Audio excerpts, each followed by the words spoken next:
Masking fluid watercolor techniques, that's what we're looking at in this video. I'm going to give you my 10 favourite uses for masking fluid, the things that I use it for in my own paintings. Welcome back to my channel. If we have not met before, my name is Michelle. On this channel you'll find all things watercolour and a little bit of mixed media too. Please do consider subscribing. If you click the bell icon you can get notified every time I have a new video for you. I make one free video a week here, every week on a Thursday on YouTube, with extra content on Saturdays for my Patreon subscribers. So some people love masking fluid and other people think it's terrible stuff and they never go near it. I'm a bit in between actually. I have a real love-hate relationship with masking fluid. Now it's a great tool and I use it frequently in my own work. However, I do believe that it's completely overused, that people use it for too many things that it's not suitable for, and there's almost never an art class of mine that goes on without me looking out of the corner of my eye and seeing that one of my students has done something crazy with masking fluid, ruined their painting and torn their paper, because it's really tricky stuff to use. I have actually done another video. If you find that you're getting into trouble with masking fluid to the extent that you're so scared of using it, you don't want to use it at all because it just always makes a big mess for you, I do have another video that you can watch after this one. I'll link to it up above in the information cards. If it's not there because it doesn't show on all devices, you can look in the video description and have a look at that video, and it will help you to stop making those common mistakes that I see people making with masking fluid. But in this video we're going to talk about the things that I think it is suitable for. I'm going to give you 10 specific actual examples of when I do use masking fluid in my own work. So before I point the camera downwards and give you a demonstration of each of the occasions when I think it's very suitable to use masking fluid, please do understand that it isn't suitable for everything that you need to mask in your paintings, particularly not for things that have softer edges, and that you can get into a whole lot of trouble with it if you just chuck it on your paper without giving it a little bit of care and thought and attention. And I do recommend that if you have a new brand of masking fluid, because they vary hugely, and a new brand of paper, that you try these things out on scraps of paper before committing to using them in a larger painting. So with all that said, let's look at one of the first ways of using masking fluid, and that's to mask out a small sun or a moon in the sky. So just before we go through these techniques today, I'll tell you about the materials I'm using in this tutorial. Now I've divided my paper into 10. I'm going to show you each technique in a tiny little square. However, be aware that of course you would normally do these in much larger, much more complex paintings. I'm going to keep it very simple and very basic, just so you can see how the techniques work. I'm using this SAA practice paper, which is very similar to Bockingford. I don't tend to use very expensive papers when I'm just doing small sample tutorials like this one. So I've got a couple of brushes here, just grabbed randomly from my pot. So I've got a large round brush. This is an SAA silver brush, and this one here is by Jackman's Art Materials, the smaller one. Both of these are synthetic brushes. For my paints, I'm using a beginner's set. This is the Essentials set by Jackman's Art Materials, designed by me in collaboration with them. So they make handmade watercolours in the UK. They are available to ship worldwide, so if you're interested in those, do pop into the video description. I'll tell you about those in there. I've also got some masking fluid. I'm using this one here. This is Schminky white masking fluid. It's the one that I've found so far of the ones I've tried that comes off the paper the best. It does come in a blue version. Blue versions are much easier to see, but I have found the Schminky one, good though it is, the blue one does tend to stain my paper, so I'm using the white one here today. And to apply my masking fluid, I'm using a ruling pen. This is actually a Terry Harrison one, but they're all much of a muchness, to be honest. I'll put a link to those as well in the video description. So I'm just going to tip my masking fluid up and down a few times just to combine it in case it's separated at all. Especially with the coloured ones, they're particularly prone to separation, but you don't want to shake because then you get a load of bubbles that you don't need, and they can make it really rather hard to apply. I'm going to tip some out into this little plastic dish because it's really easy to spill masking fluid, and not only can it get all over your painting, but you know, good luck getting it out of your clothes as well. That's not an easy task. So for this little landscape, we're just going to apply like this. As I said, a ruling pen is my favourite tool, but you can use any tool that you like to apply your masking fluid. Remember not to use a paintbrush. There is a method by which you can place some soap on your paintbrush first, so you can experiment with that. I actually prefer the ruling pen over most other tools. So to draw this little sun, what I did was I actually used a stencil like this. It's a very handy stencil. I've used it so many times over the years. I don't always advocate drawing round things because it can make things far too harsh and geometric, but of course suns and moons really are incredibly geometrically perfect, so I'm happy to use a stencil in this case.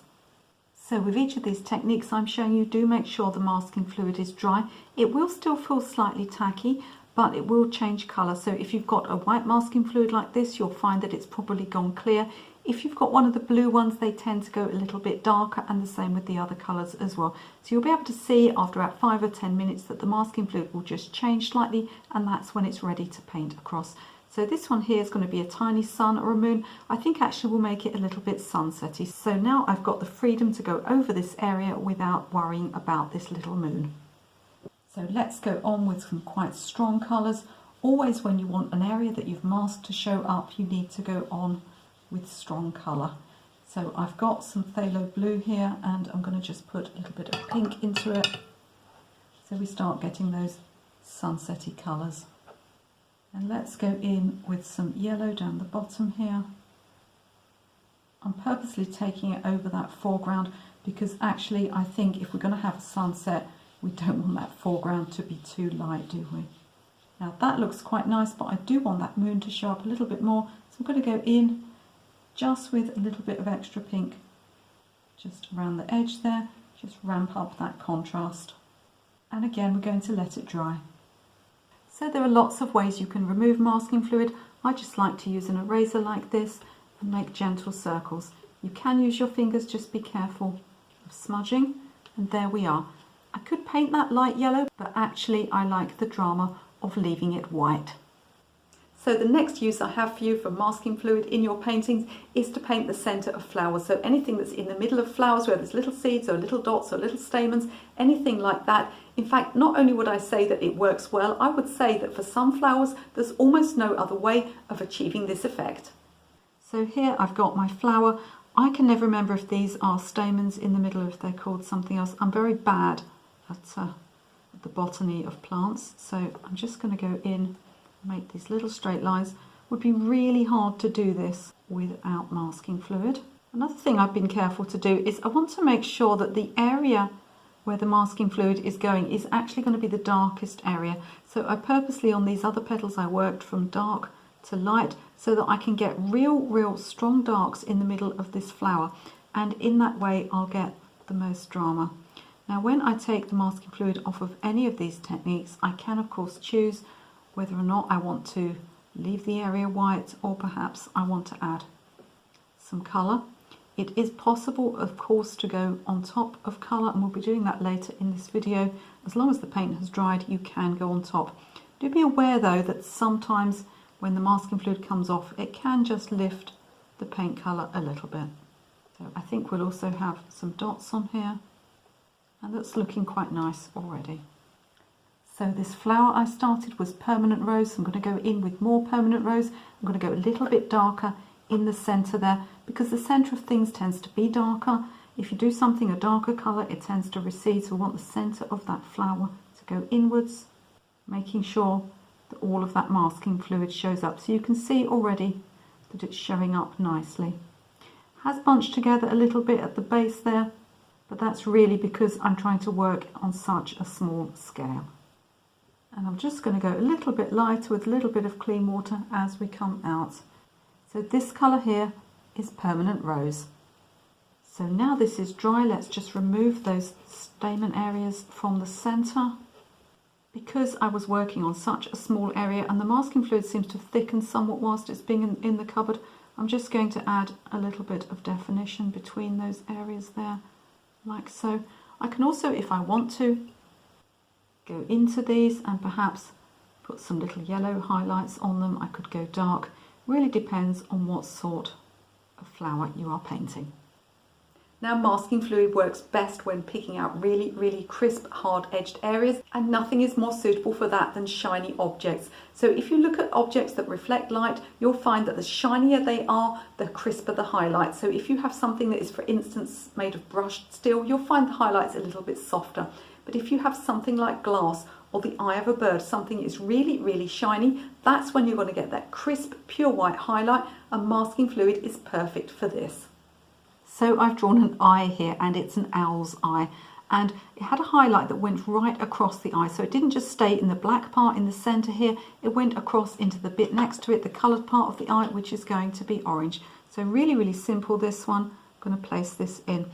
Now this is to make something look shiny, and it works just as well on things like glass. So all you do when you're painting the eye or painting glass is at the drawing stage, you want to just draw around the little highlight. It's so easy when you're painting something like a shiny glass object, a jar, a cup, something like that. It's so easy to paint over the highlights by mistake, and to get these really sharp, hard-edged highlights in with your masking fluid works really well. Don't worry if you go over the pencil, because the pencil will just lift off when you rub away at the masking fluid. So just while the camera was off, I put some diarylite yellow into here and also some Pyrrole red to get this nice bright colour for the centre of the eye. And I'm going to go in now with my darks. Rather than use black, I'm going to use Payne's grey. So I'm going to paint the centre of this eye, and I'm also going to paint around the outside here. So really simple. Now this is dry, just to take that highlight out. Just to be entirely careful, I'm going to work inwards, because you always have to be careful of dark paint smudging, even when it's dry. You know, you just don't want to risk that picking up and going into the light yellow area. So I'm just going to take it in there, lift it off carefully like that. And you can see how it really helps to make the eye look shiny. So one of the things I'm always telling my students not to do is paste loads of masking fluid over a huge area. It wasn't designed for such things, and there's a high chance that it will wreck your paper. So what do you do if you want to go around a very large area and you're worried that you're not going to be able to do it neatly, but you're worried as well that if you put masking fluid over that area, it's going to be too much and it's going to tear your paper? Well, there is a compromise, so let me show you that now. So I've got this big circle here. Maybe this is also a moon or a sun, but if I put masking fluid right the way across it, I do risk my paper tearing. So what I'm going to do is just go from the inside and just go around the outline. And what this means is that if I have to put the background on quickly and spread across a large area, although I can't go across this area, I can at least be a little bit less careful as I go up to the edge of it, which will enable me to paint a little bit quicker. So this is just going to reserve that nice sharp edge, and we're going all the way around on the inside in a thin layer. And by not filling in the whole circle, we should ensure that when we take it off, it doesn't tear the paper. So let's assume this big circle is part of the sky, and we'll bring some blue down here. So although I can't take the paintbrush right the way across, I can take it up to the edge without worrying, without being too neat about painting around it, because hopefully the masking fluid will just stop me going too far wrong. It enables me to paint a little bit quicker and not be as worried. You can see I've got a little bit of paint in there, but it's just sitting on top of the masking fluid, so it's not going to remain in the finished painting. We can come down and around like this, happy in the knowledge that that edge has been nicely preserved and we haven't got to faff around being very neat and probably getting a load of drying lines in the paint while we're trying to mess about with neatly painting around the circle. So my circle's dry. Now I can just easily remove that masking fluid from around the edge. Nothing to stop me from adding a little more colour at this stage. At this point, if you're enjoying this video, can I ask you for a favour? Please can you click the like button? You can click that thumbs up for me. YouTube rewards channels with audience interaction, so if you like, share, subscribe or leave me a comment, YouTube will push this video out to more people and my channel will grow. I'm very grateful to all of you who watch me on YouTube. So next up we have a landscape technique, and this is something that works fabulously well. So this is picking out tiny fences and fence posts in the distance. Let me show you how well it works.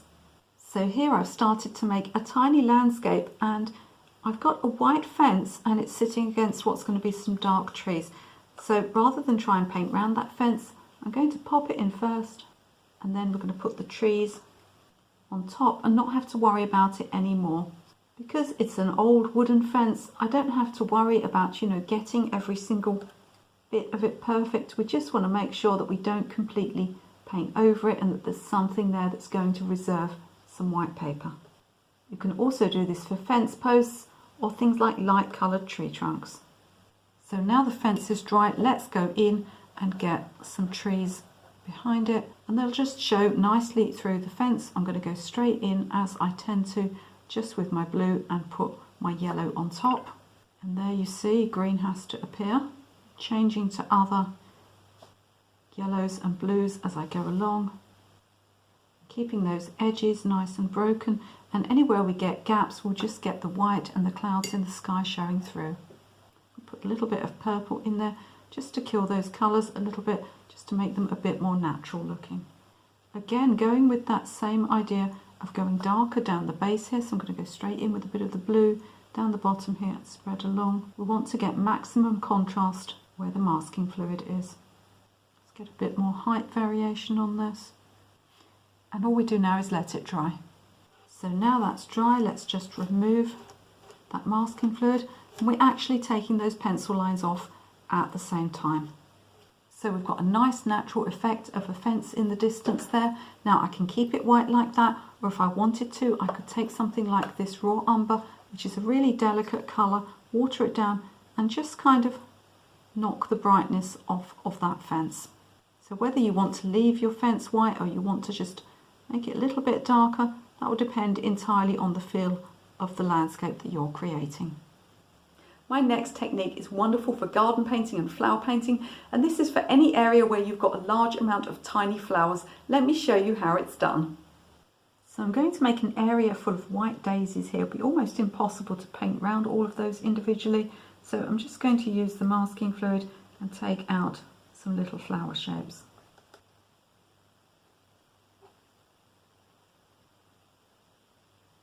Again, they don't have to be perfect, we just want to make sure that there's something reserved after I put the dark green on, and of course we can put some centres in these flowers later as well. So now our daisy shapes have dried, I'm going to go in with some greens behind. Of course we can leave them white once we've rubbed the masking fluid off, or of course we could change them to something like a light pink. So we're going straight in here with blues and yellows, getting some variation. And look how easy that is. I don't have to worry anymore about painting around things because all of those shapes are just going to appear. I'm going to get a little bit of Payne's Grey down the base here because I want to go a little bit darker and more natural as we come lower down. I'm going to make sure I've covered them all up and that I keep these edges nice and broken so we get a natural effect. And now we just let it dry. So let's remove the masking fluid from the daisies. Now everything's dry. So if I wanted to, I could change the colour of these. We could get a little bit of light pink on some of them if we wanted to. You want to make sure if you are putting colour on them, you keep it very, very pale because they just won't show up otherwise. So we could do something like that. Equally, we could just leave them white. And of course, the other option is to paint some nice centres in them. So this is a great technique when you've got those flower beds full of tiny, tiny little flowers and you only want to get an overall impression of them. Now, have you painted a landscape where you've got stuff in the foreground, there's lots of things growing, and you might have some pale coloured grasses and they're in front of everything else. You're thinking, how on earth am I going to do that? Masking fluid is the answer. So here I've drawn some natural grasses and I'm just going to take the ruling pen along. Always with things that grow like grasses, you want to start from the base and go up and out, whether that's with the pencil or with the paint or with the masking fluid, because in that way they will taper as they get to the top. So there are various other ways you can put grasses in, things like watercolor pencil, but if you want light ones in front of dark ones, this is a very, very good way of doing it. Unless you go into some kind of mixed media or acrylic paints, you really can't get light over dark with watercolor. So we're going to do it by going in with the masking fluid. Now always when you draw your grasses, make sure that some of them cross over other ones because it's not realistic for them all to be standing in a row like soldiers. And I think we'll also just put some little grass seeds at the top of some of these. And then we're completely free to go across the top in another colour. Of course they're going to end up white, so you would probably want to go over with another colour before you complete your painting, otherwise they'll look like they're in the snow. So our grasses are dry. I'm going to go in with some natural greens and browns behind. I'm also going to use a watercolour pencil just to get a few darker grass stems behind. You want to be careful when you do this though, because if I take the watercolour pencil over the top of the masking fluid and press hard, there's a chance I could lift the masking fluid. So I'm going to be rather careful when I do that bit of it. I'm going to go in actually initially with some yellow ochre because I want to be much more natural with these colours since we've got the more natural colours at the base. Get a little bit of blue in there, bringing these colours up. Got a little bit of burnt sienna here as well to keep that kind of autumn feel. Now just while I'm working on this one, I want to tell you about a course that I'm building at the moment. So I'm doing a complete beginners techniques course, so really basic techniques, things like flat washes, graduated washes. So if you're just starting out, or if you feel that you've been painting for a while but you don't have a lot of control over what the paint's doing, this course will be good for you. I'll put a link in the description if you pop over to Thinkific.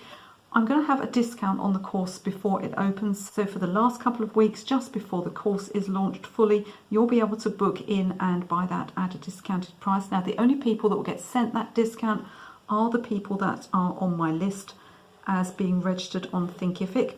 So all you have to do is go over to the Thinkific site and register for an account. In other words, just put an email address in. It's completely free to register. It doesn't obligate you to buy anything at all. All it means is that you go on my email list. I send emails once a week or less. You're not going to get bombarded with them.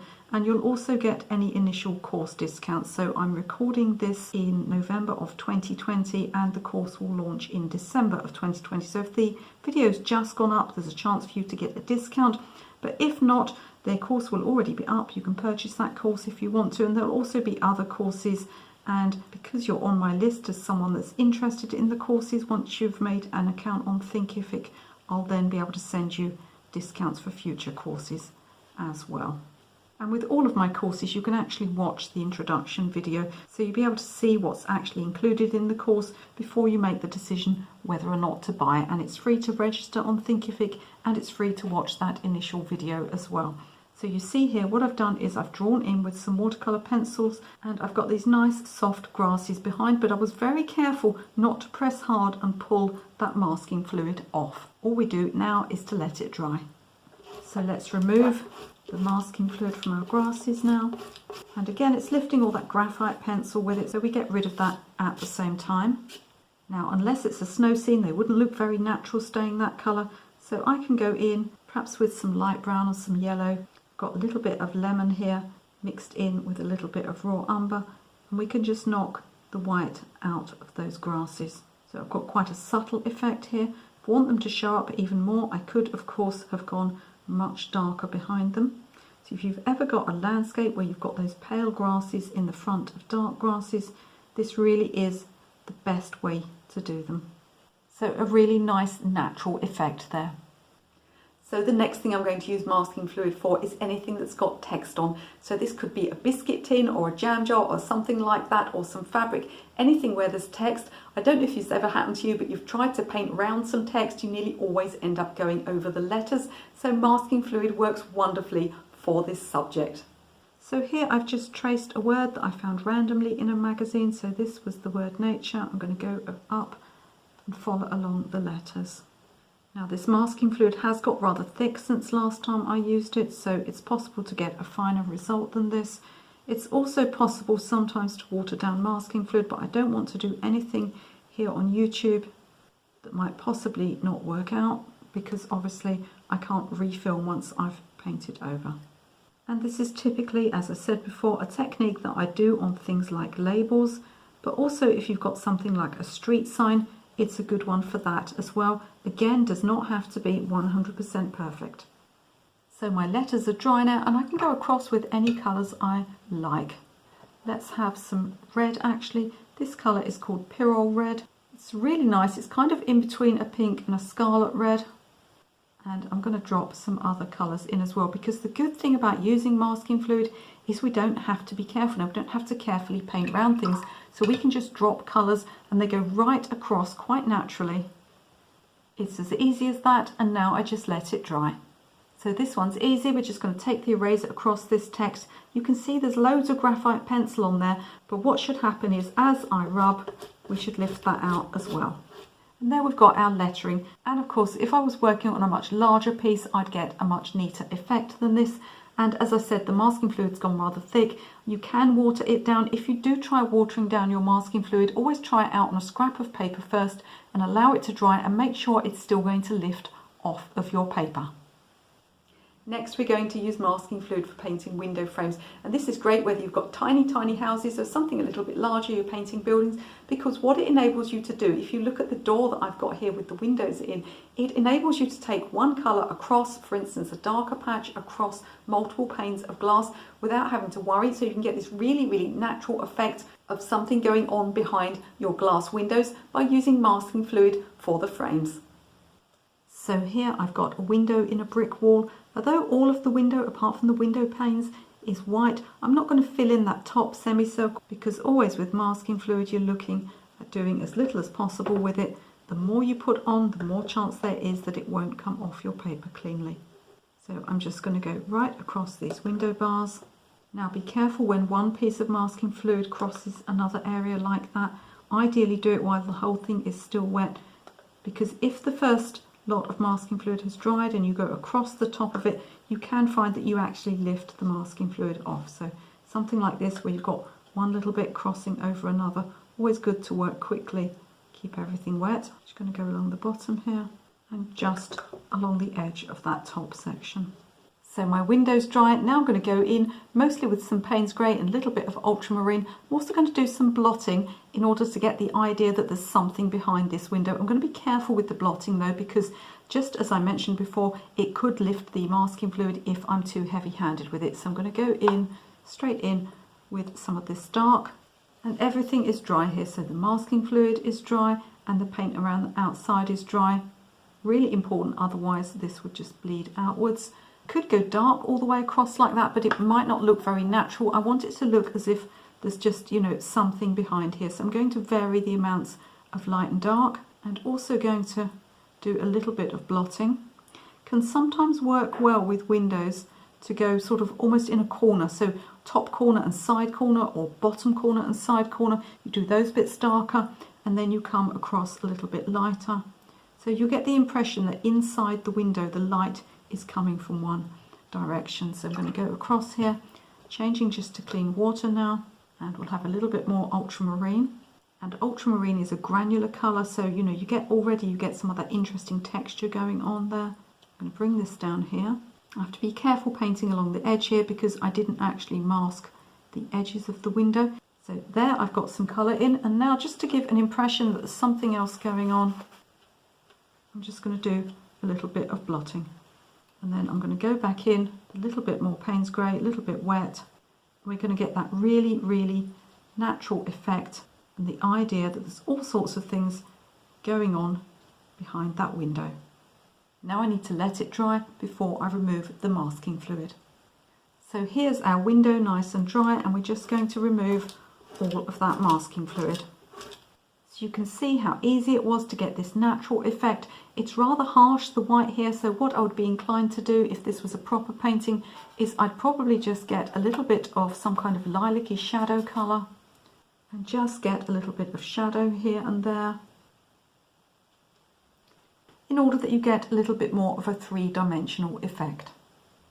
So finally, I've got a technique which is quite underused, I think. I use it all the time, not only in my painting but also with masking fluid, and that's to splatter with a toothbrush. So not only can you splatter paint, you can also splatter masking fluid. You can get some amazing texture techniques, especially if you build up layers of colour. It's great for things like beaches, it's fantastic for any textured surface and things like pathways especially. So let me show you how it's done. I'll show you how to aim the masking fluid and how to splatter with it so that you end up with it on the paper and not on yourself. Now again, I've made a tiny landscape here, and what I want is a pathway with lots of speckles and pebbles on. I've pre-painted it in a lighter colour and let it dry, and that's because I'm going to get such tiny marks with this. Unlike things like the grasses, I won't be able to go in with a small brush and fill in. I'll just end up with a load of white marks. So what I want to do is end up with these pale yellow marks instead. And before I splatter, I'm going to cover every part that I don't want to get covered with some newspaper or magazine paper, and I'm going to make sure that the edge is torn in order that I don't get a really sharp edge. So in other words, Everywhere along this path I'm going to mask off with a torn edge. I will put some little bits of masking tape just to hold things together, but I won't stick the masking tape directly on my paper because again that could tear it. So you can see what I've done. I've left a hole that's roughly the shape of the pathway that I'm splattering onto, and the edges of the paper are torn so I don't get any harsh lines in it, and I've covered everything that I don't want to splatter in paper. All I have to do now is dip in my masking fluid and splatter, but there's a couple of rules. What you want to do is you want to make sure that you are splattering like this, thumb pulled backwards. That will ensure the splatter goes forwards.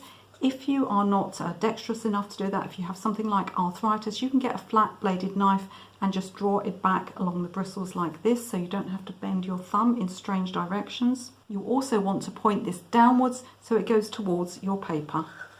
So picking up some masking fluid, and I'm just going to splatter like this. So what we're going to get is a tiny texture on the pathway.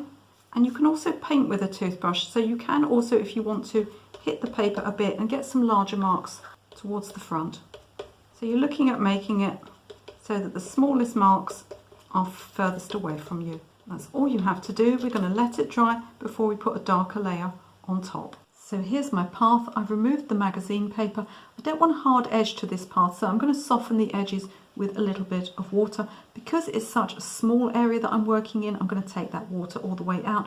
But you actually could just go around the edges if you were working on a much bigger landscape. So I'm going to go like this.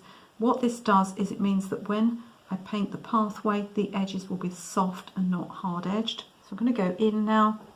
Got a colour here called Raw Umber, which is a beautiful, cool, natural brown, and just in order to make it a little bit darker as it comes towards us, I'm going to put a little bit of Payne's Grey in it too. So I'm going to let that dry before I remove that masking fluid splatter. Of course, if this was a larger painting, I could then as well work on and do more stuff in the landscape here, perhaps put some grasses along the edge of the path. So here's our pathway, and we're going to remove all of that masking fluid splatter. So really effective texture there. If you get any areas that look a bit unnatural, don't forget you can still go in with a paintbrush. You can put some more pebbles on. This is a great one actually for layering, so you can go in multiple times with multiple layers of paint splatter and with masking fluid splatter. You always want to make sure that you have an underwash to start with though, because you don't want to end up on a pathway unless it's a snow scene with any white gaps showing. And again, you know, it depends how far you want to take all of this texture. I would be looking at going back in with more green on here, and perhaps even getting my watercolor pencil and taking some grasses up near the edge of this pathway. So do let me know in the comments if this has given you any help and inspiration with your own paintings. Don't forget to pop into the video description as well. You can see many of the things that I've spoken about. There's some free downloadable PDFs there that you can grab, and you can also find out more details about my upcoming beginners watercolor course. If you enjoyed this video and you'd like even more ways of using masking fluid, I have another video for you that's got some more advanced masking fluid techniques. It was actually inspired by my background in traditional printmaking. I think you'll find stuff in there that you've never seen before. Do have a look at that video right now.